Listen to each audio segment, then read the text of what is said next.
FSN Radio. It's all about what's next. Go to financialsurvivalnetwork.com and sign up for your free weekly newsletter. You'll also get 3 free reports. The Financial Survival Network. It's all about what's next.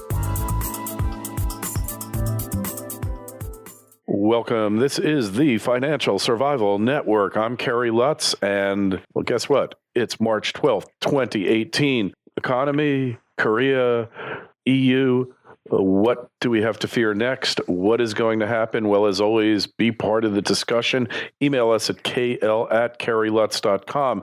Where's North Korea heading? Where's the economy heading? Well, one thing's for sure, when you're with Martin Armstrong, ArmstrongEconomics.com, you're going to get insights that you never thought were possible. Martin, welcome back to the show. Oh, well, thank you for inviting me. As always. So first, start with North Korea. Is it too good to be true, or is there some backstory going on? How does that correspond with the war cycle? Basically, over there, his posture has been typical of a tyrant. When you begin to run into a situation where the economy is very bad, the people are kind of starving, etc. If you are trying to prevent an uprising, you have to find an external enemy. And that's basically what he's been doing. Posturing a lot, saber rattling, etc. Now, all of a sudden, this change is because either his choice is he goes to war, in which case he knows he's going to lose, or he's got to do something to prevent the people from uprising. And so the other solution is, okay, fine, maybe we try talking. Because he's clearly listening to somebody. Because this is a guy who is basically a kid who's grown up and never really had any real-world experience, period. So it's just very, very different from a standpoint. Typically that's where war comes into play. And I still think it's more of a concern on the European side than I do on the Korean side. I know people envision, nuclear weapons going off all over the place. But, that presents a fairly significant problem. And I think China would actually, behind the curtain, would step in. Because is the U.S. going to send off nukes? They're going to, land in North Korea? The pollution also tends to affect South Korea and China. That would be like Russia declaring war on Canada and sending a nuke to Toronto. Are we going to stand for that? So, I don't see that as the huge political risk that a lot of people have been touting. I think the more deeper concern still lies in Europe. Because Russia still has a problem, and that is that I've explained this before. I've been to both places, even when they were communists. All right. And we have a label of communism, but it didn't basically play out the same way. In China, they had what is called the tall poppy syndrome. So if you stick your head up and you start making a lot of noise, it's going to be cut off. As long as you can sit around the table, complain to your wife, you hate the government, whatever, they don't care. All right. In Russia, that was not the case.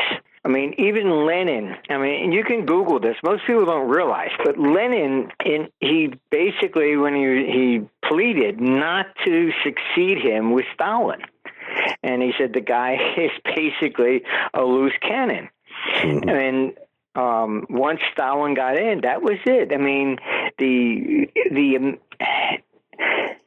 The number of people that he killed is still never really definitive. It's in Russia itself, it could be 20 million.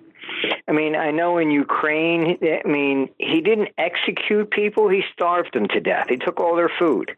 And over 8 million Ukrainians died. That's why Ukraine basically doesn't like the Russians, period. Yeah. And so what you have in Russia is that when communism fell, it just really went from communism to an oligarchy.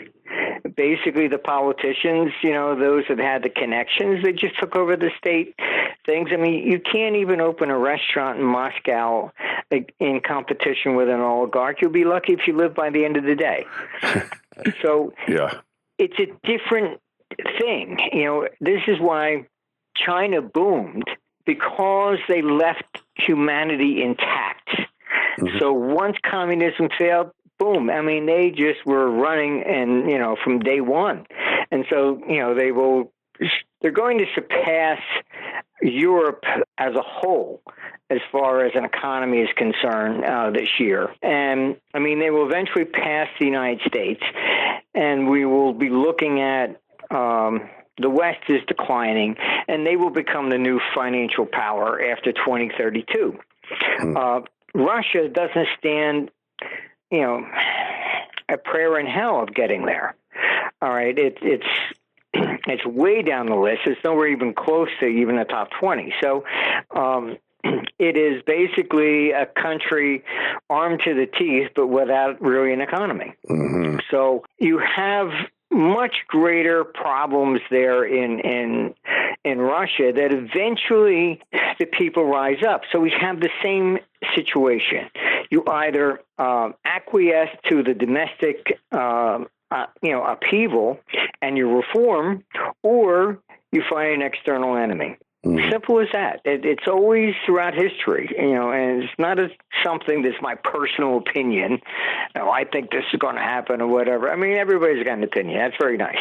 But I'm just looking at, historically, you end up with a black and white situation. And so it's either a revolution and the government is overthrown, or the government first finds an external enemy to try and, distract the people and say, see, it's not me, it's them.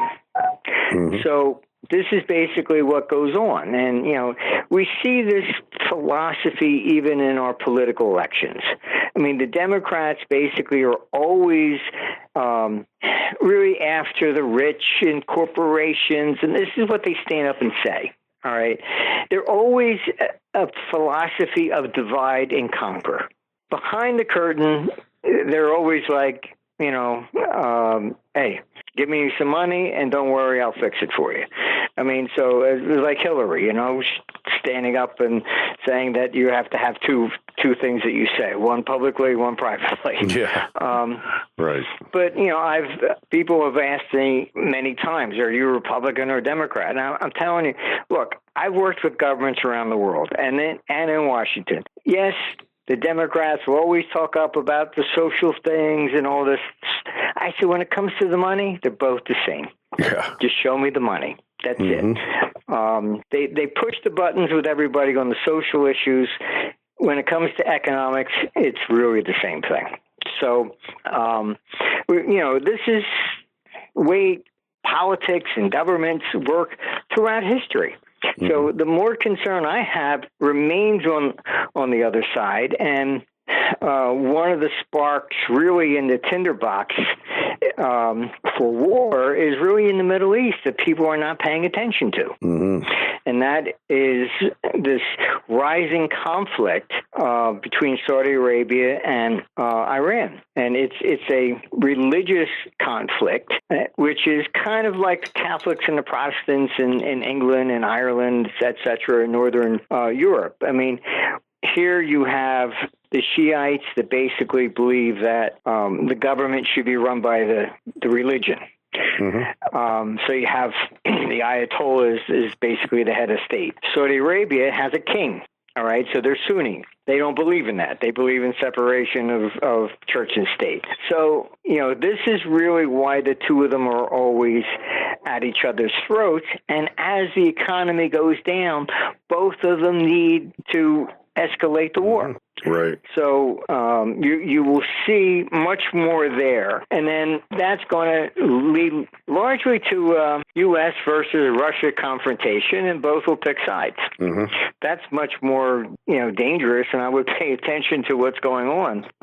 You see Saudi Arabia realizing when oil went down, they having to issue bonds for the first time. I mean, their budgets go into deficit. largely because this is they were counting on $200 oil forever and ever and ever, and now suddenly they realize that's not going to happen. But their budgets expanded dramatically, anticipating that kind of revenue for forever and ever. So the fact that oil went down instead of up really kind of has changed the politics over there. Yeah. Plus the fracking and stuff like that in the U.S. The U.S. is now poised to be the biggest producer of oil in the world. Mm-hmm. And people don't pay attention to that. And you have a lot of these people keep talking about, the dollar is going to crash. It's Saudi Arabia, the petrodollar. These things are just old theories from the 70s. It's absolutely a joke. I mean, if you look at oil from a perspective of the world economies, it's about 7%. And they call this the petrodollar, Mm-hmm. Iran's going to use, euros, and this is going to kill the dollar. Yeah, good luck. Right. So the stock market's going to keep going along its merry way here. What about what happened last month with that, 1,000-point, 1,100-point loss in a couple of days? We're going to see more volatility? 1,000 points in 1987 was a big deal. All right. Yeah. Today, it's not percentage-wise. We came out and said, actually, that weekend said, this is it. We got a high, and we're going to go in for a little correction at this stage. The first half of this year, we've been warning, looks more like consolidation and choppiness. Mm-hmm. All right. This is... the market's gone up for 8 years, and you have to pause it sometime. Right. And you have all these people coming out and saying the market's going to crash by 40%, 50%, 60%. This is just opinion, and it's also isn't really steeped in any kind of serious analysis whatsoever. They're just looking at the chart and say, oh, that's it. Okay, fine. Compare what everything else is going on to those former highs. 87 was currency, all right? 29 was much, much different. That was also a capital contraction into the U.S. because of problems in Europe. But, percentage-wise, if the Dow were to go up the same way as it did for 1929, we should be looking at around 50,000 on the Dow. We're nowhere close to it. So the first half this year is choppy consolidation, and I don't really see anything change until after July. But you have to understand that economically, the biggest crisis is in Europe. Mm-hmm. The problem there is that despite what Draghi stood up and said that, he's going to back off of quantitative easing, I can tell you I speak with very reliable sources right behind the curtain, and everyone is very concerned because Draghi is not doing so, and he realizes that he's trapped. Mm-hmm.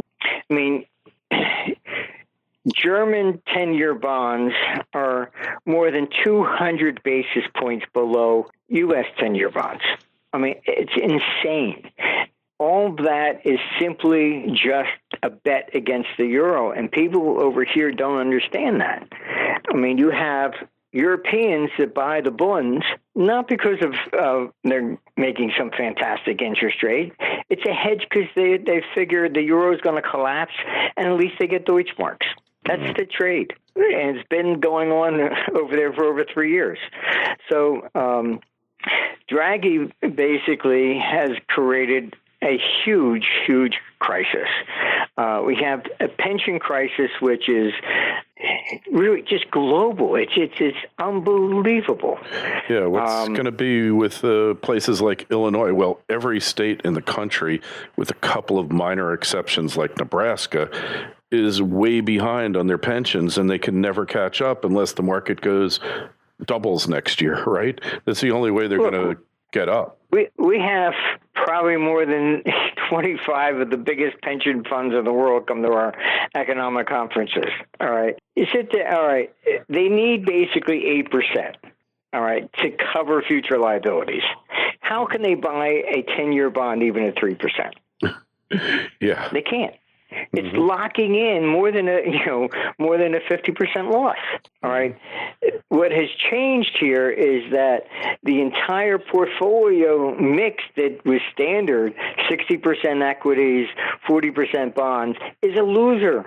They're bleeding out of every orifice, and so can the stock market go up? Yes, the stock market can double even from here.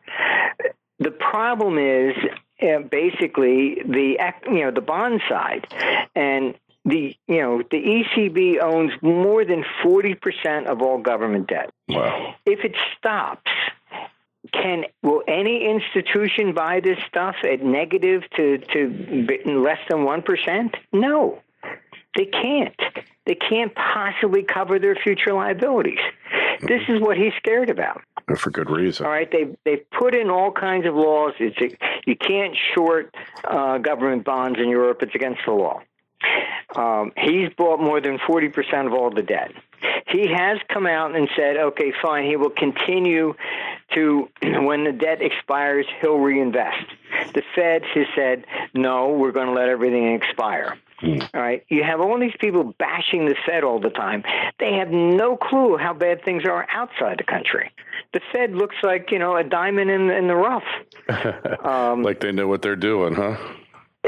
Yes. I mean, look, I was writing some of the questions for the House Banking Committee to ask the Fed when they testified. They asked me would I do that. And I said, yeah, okay, fine. I know what's going on. The Fed wanted to raise interest rates back in 2014. Everybody's lobbying against them. The IMF, the ECB say, "Oh, if you do that, you're going to kill us. You can't do that. Emerging markets will collapse, etc." The biggest problem in Washington that I've been in meetings in is that they know they have to end the dollar as a reserve currency. They don't know how to do it. You can't pass a law because there's just no competition.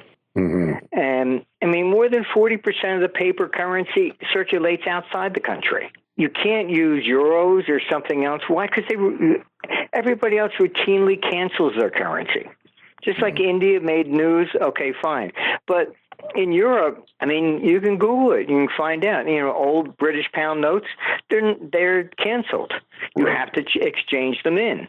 The U.S. is the only paper currency that if you have a bill from 1840 or 1861 when they first started, it's still legal tender. Correct. U.S. currency has never been canceled. The only one. Larry Summers was arguing for that. We should cancel $150 bills. It's just a joke because the money doesn't even circulate in the United States. The majority of $150 bills are outside the country. Yeah. And it is the alternative to everybody else's currency. You find dollars circulating in China and Russia. I've gone on vacation to Greece and I said, gee, if you pay in cash, 10% off. Yeah. And they want the dollars. They don't want the euros. Yeah. So we're still looking at gold resuming its upward rise later in the year? Yeah, gold is in a position where a strong dollar is going to hurt it at first. But what you need is there are a lot of people that are into the gold or financial markets, whatever, that understand what I'm talking about, that there are economic problems, all right? That is really maybe at best 7% of the population, all right? So what's going to make gold go up? Well, what's going to make it go up is when you pass that 7% level and you're now up at 25, 30%. When people begin to question the validity of government and what's going on, then you'll see it go. All this nonsense about, hyperinflation, increase in the money supply, how many years have we listened to that? It's just a joke. It doesn't matter. You can increase the quantity of money, no problem. If people don't spend it, you're not going to get the inflation. That's what 10 years of quantitative easing in Europe has failed to produce inflation. Why? Because they're hoarding it. Then you took interest rates negative. You can Google it. What was the number one selling thing? Safes. Yeah. People took money out of the banks and just started putting cash. That was it. Very true. So they're not ready to flip over per se, and the majority of people into gold or something like that yet. It will come, but it's a question of confidence. Mm-hmm. It's when the majority of people begin to question government. That's when the stuff begins to move. I was around there, and back going into 1980. They were hoarding toilet paper. Everything was going up. Like Venezuela. But until... Yeah, exactly. Yeah. When you lose confidence in the currency, that's when everything is going to rise. We're at a beginning stage. So the market has come up like 8%. But, I've done interviews. People have called me for an interview, and I said, why are you calling me? What do you want an interview for? I said, well, we just need somebody who's bullish on the stock market. Everybody we have is bearish. You balance things out, huh? That's your purpose, a counterbalance. Yeah, you've had basically an 8-year rally with, all the talking heads constantly saying every new high is it. It's going to crash. It's going to fall. It's this. It's that. It's overpriced. And they have no clue what they're talking about. We're talking about basically from an international capital flow perspective, period. That's it. And it's the same thing in 1987. I posted the letters. I was called in 1985 when they were going to create the G5. I was one of 35 people who was asked. And first I thought, wow, I guess maybe I made it, because I was one of the top foreign exchange advisors in the world. So you get there and it was like, geez, Mr. Armstrong, how do we save the world? Oh, very sorry, your 15 minutes is up. Next. Then they stand up and they say what they wanted to do, which had nothing to do with anybody testified about. But then you realize it's just a dog and pony show. They want to pretend that they have relied upon world experts, and they're just doing what the heck they want to do anyhow. So I wrote a letter to Reagan at the time. I said, you people are absolutely nuts. You're going to increase volatility by doing this. I posted a letter, and I got a 2-page letter back from the White House, very nice, saying, oh, no, you're the only one basically with a volatility model. Until somebody else agrees with you on that, we can't listen to just one. Then 87 comes, and oh my God, the number one problem is volatility. Yeah, who would have thought? And then you can look at the Brady Commission report. At the end, my biggest accomplishment was to get them to admit that it had to do with currency. And they basically said, we think the crash had something to do with currency. That's it. Yeah. They couldn't blame the G5. Gee, the government caused this. But you stand up and you say, we're going to devalue the dollar by 40%. You sold a third of the national debt to Japan. Now you're telling them you're going to devalue it by 40%. Don't you think they would sell? Yeah. Logical. This is our problem. We have politicians that are completely ignorant. They don't know what they're doing. They've never traded markets, and you're lucky if they ever had a real job. And they stand up and they belt out this kind of nonsense, and it creates tremendous volatility, and it's just crazy. You have people like Larry Summers and saying, oh, well, people won't spend, so let's punish them. Let's take interest rates negative, and then they'll force them to spend. If they don't want to spend, they're not going to spend. They just take the money out. Then he realizes, okay, so they're defeating what I wanted to do. Oh, we should cancel all currency. Instead of saying maybe you're wrong. Yeah, maybe. Just maybe. It's possible. Let's eliminate all currency so they have to keep it in the bank account. Then we'll charge them negative interest rates if they don't spend it. It's just, it's one authoritarian move after another. Very true. Well, Martin, I kind of we got to go now. So this spiral is going to continue. Market's going to continue higher, and it's going to confound the skeptics and the critics alike, and more of the same, huh? Yeah, I mean, 2018 is just the beginning of this, and we're going from here out to 2020 to 2021.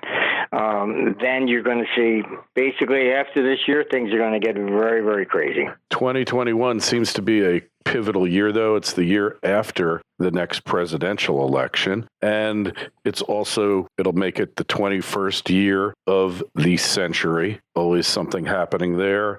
And we had it in 1921. So cyclically, there's a lot riding on 2021. Yeah, we're definitely looking at a monetary crisis cycle, and that's the first window of opportunity where we'll see a monetary reform like Bretton Woods, but honestly, it might end up that just be the first wave of volatility, and we may have to wait till 2032. All right. Well, we will see what happens. Hey, check out Martin's site, armstrongeconomics.com. Be part of the discussion. Send us an email to kl@kerrylutz.com, Twitter feed @KerryLutz, Facebook page Financial Survival Network. Martin, thanks as always. We'll talk to you again real soon. Well, thank you very much. FSN Radio. It's all about what's next. Go to financialsurvivalnetwork.com and sign up for your free weekly newsletter. You'll also get 3 free reports. The Financial Survival Network. It's all about what's next.